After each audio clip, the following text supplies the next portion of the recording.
বিসমিল্লাহির রহমানির রহিম। বাসা থেকে বের হলাম। বাইরে ভাই আবারও দেখি শুরু হলো, চারিদিকে খালি মারামারি, কাটাকাটি, হানাহানি শুরু হয়ে গেছে।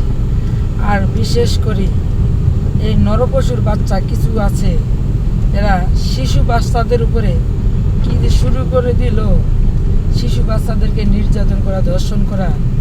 আমাদের বাংলাদেশটায় আবার যে নতুন করে কি শুরু হয়ে গেল আল্লাহ জানে। আর এইটাকে কেন্দ্র করে যা শুরু হয়েছে, কিন্তু কথা হলো যে আমাদের সবাইরে প্রতিবাদ করার দরকার। সবারে প্রতিবাদ করে এই ধর্ষণকারীর বিচারের দাবিতে দাঁড়ানোর দরকার।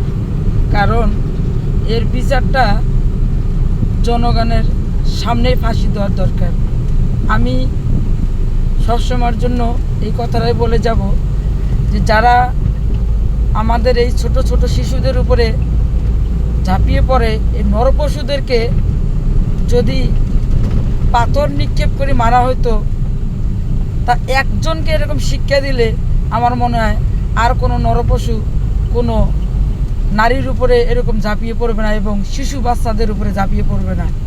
আজকে যে শিশুটাকে নির্মমভাবে মারা হয়েছে, তার জন্য আমাদের সবাইকে আন্দোলন করা উচিত এবং সবাইকে রাজপথে থাকা উচিত। কারণ এই একটা মেয়ের জীবন যেভাবে নির্মমভাবে নিয়েছে, এই নরপশুটাকে সেভাবে যদি মারা হয়, হয়তোবা রামিসার আত্মা শান্তি পাবে। রামিসা শুধু এক বাপের সন্তান না, এক মায়ের সন্তান না, রামিসা আমাদেরও সন্তান, আমাদেরও বুকের ধন। কারণ রামিসার মতন আমারও ঘরে সন্তান আছে, সবাইরে ঘরে সন্তান আছে। আমরা এই ছোট ছোট শিশু সন্তানদেরকে নিয়ে খুব কষ্টে দুঃখে আছি, ভয়ে আছি। তো আমি বলতে চাই মাননীয় প্রধানমন্ত্রীকে, আপনি এসেছেন, আপনি টাকা পয়সা দিয়েছেন, আপনি দেখভাল করবেন, ঠিক আছে, কিন্তু এই নরপশুর বিচার অতি শীঘ্রই আমরা দেখতে চাই।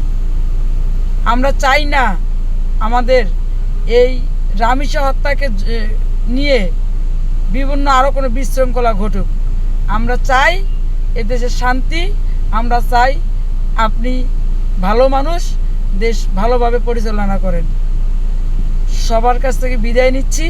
আমি লিজা, ধন্যবাদ সবাইকে।